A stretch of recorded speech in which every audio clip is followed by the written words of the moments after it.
Halo teman-teman Indonesia College, di video kali ini kita akan melanjutkan pembahasan tentang penerimaan taruna baru Sekolah Kedinasan Kementerian Perhubungan, yaitu mengenai tahapan, biaya, jadwal, dan hal-hal penting lainnya. Yang pertama yaitu tentang tahapan, jenis, dan biaya seleksi. Seleksi penerimaan dibagi dalam 3 tahap yang menggunakan sistem gugur. Biaya seleksi dibebankan kepada calon taruna atau taruni. Calon taruna atau taruni diwajibkan memberikan alamat email dan nomor telepon yang aktif dan valid untuk sarana penyampaian perkembangan informasi proses seleksi. Tata cara pembayaran seleksi dikirimkan kepada calon taruna atau taruni melalui email atau akun pendaftaran yang bersangkutan sesuai dengan tahapan seleksi.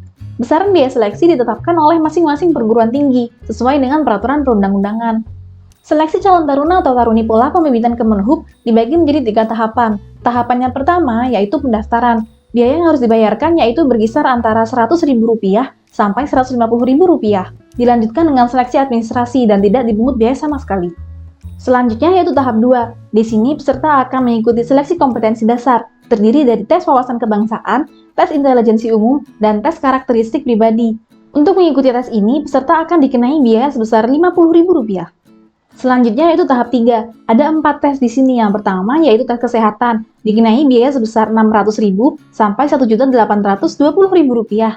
Dilanjutkan dengan kesamaptaan dengan biaya Rp50.000 sampai Rp350.000. Tes yang ketiga yaitu psikotes. Peserta akan dikenai biaya sebesar Rp300.000 sampai Rp600.000. Yang terakhir yaitu wawancara. Di sini peserta akan dikenai biaya sebesar Rp80.000 sampai Rp350.000. Selanjutnya yaitu mengenai jadwal seleksi penerimaan calon taruna atau taruni pola pembibitan Kemenhub. Untuk pendaftaran dibuka dari tanggal 9 sampai 30 April 2021. Lalu, pengumuman peserta SKD akan dilakukan pada tanggal 28 Mei 2021.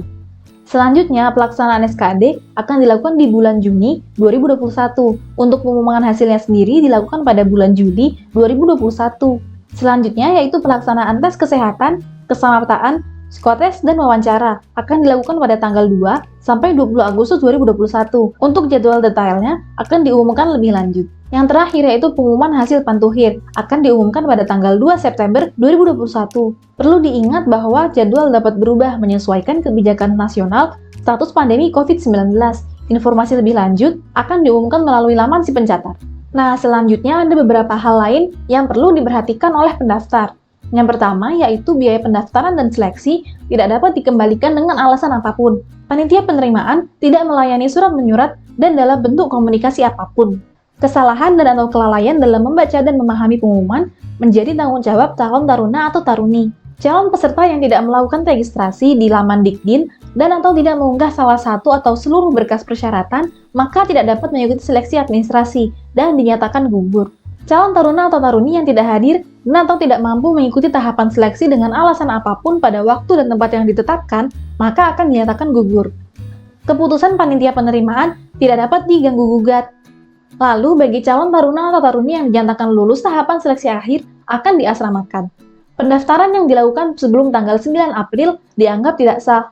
Lalu, kelulusan calon taruna atau taruni adalah prestasi calon taruna atau taruni sendiri. Jika ada pihak-pihak yang menjanjikan kelulusan dengan motif apapun, maka hal tersebut merupakan tindakan penipuan kepada calon taruna atau taruni. Keluarga dan pihak lain dilarang memberikan sesuatu dalam bentuk apapun yang dilarang dalam peraturan perundang-undangan terkait pelaksanaan seleksi.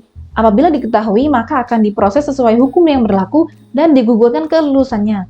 Layanan informasi dapat dilihat di laman si pencatat atau melalui Twitter dan Instagram.